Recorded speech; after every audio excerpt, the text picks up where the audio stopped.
그런데 제가 최근에 논문에서 정확하게 다시 한번 찾아봤습니다. 논문에 간에 좋지 않다는 이유가 명확하게 나오더라고요. 그것을 보면서 제가 정말 중요한 이유 하나를 발견을 했고 여러분들에게 공유를 하고 18년간 논의를 경험한 전문가로서 논문에 나오는 내용을 가지고 왜 간에 좋지 않다라고 하는지 정확하게 그 부분에 대해서 설명을 한번 해드리도록 하겠습니다.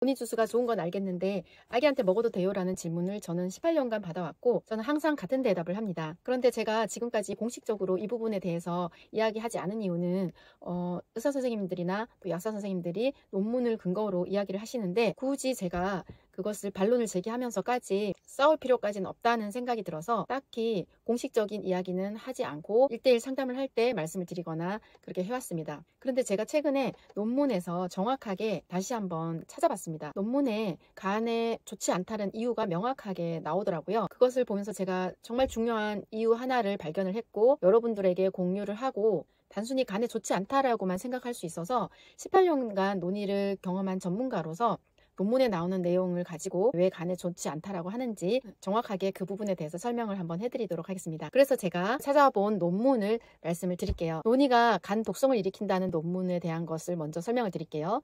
2005년에 타이레놀을 먹으면 간에 독성이 생기는 분이 논이를 먹고 간에 문제가 생겼던 케이스가 한 건 있었고요.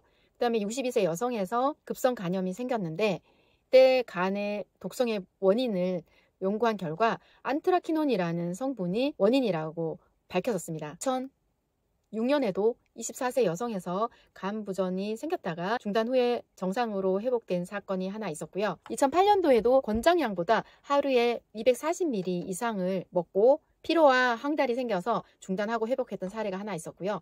2011년에 급성 간 독성이 생겨서 중단하고 10일 만에 회복했던 사례가 하나 있었고요. 2013년도에는 항경련제를 논이와 함께 복용한 다음에 간에 독성이 생겨서 중단하고 회복했던 사례가 있었습니다. 7년도에는 14세 소년이 간 수치가 상승해서 중단하고 2개월 만에 회복했던 사례가 보고가 되고요. 총 7건 정도 간 독성 사례가 알려지고 있습니다. 제가 최대한 찾은 사례는 이 정도 수준이었습니다. 그런데 2006년도에 논이의 안트라키논의 함량이 간 독성을 유발하기에는 양이 작다는 주장이 제기가 됐습니다. 그래서 그들이 간 독성을 일으킨 것이 논이가 아니라 안트라키논이 아니라 다른 원인을 간과했을 가능성이 있다는 것을 제시한 논문이 하나 있었고요. 또 그 시기에 유럽식품안정청에서 논이 주스의 간 독성이 명확한 인간관계를 입증할 수 있는 충분한 근거가 없다라고 평가를 한 결과가 있었습니다. 유럽식품안전청은 이러한 위험을 줄이기 위해 논이 주스를 제조할 때 완전히 익은 과일을 사용하고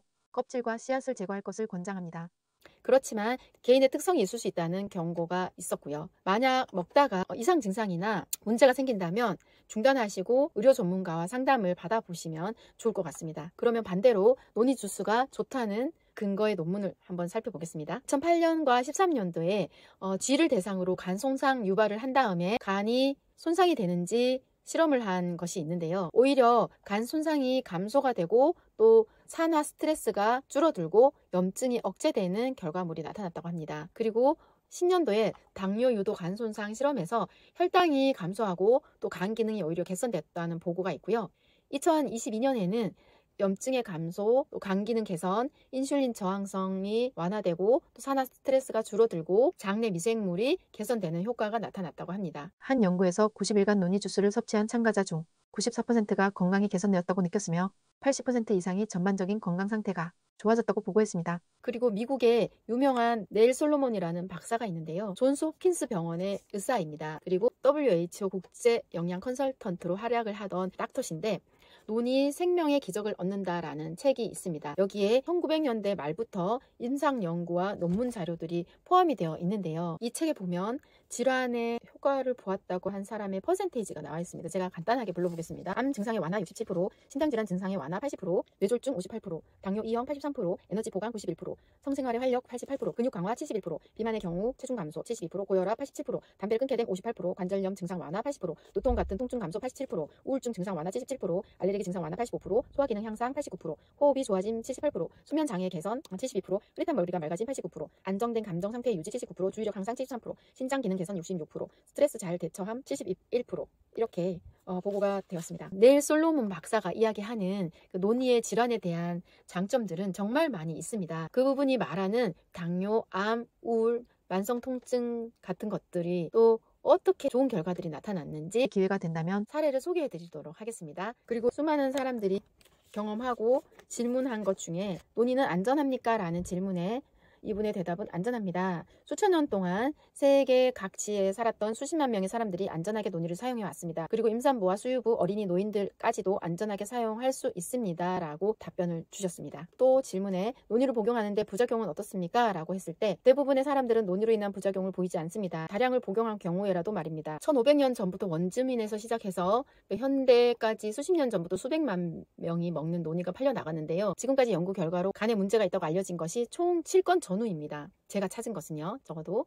그런데 포도나 포도주스를 한번 보면 포도주스에 아나필락시스라고 치명적인 알레르기가 일어나는 사례가 있습니다.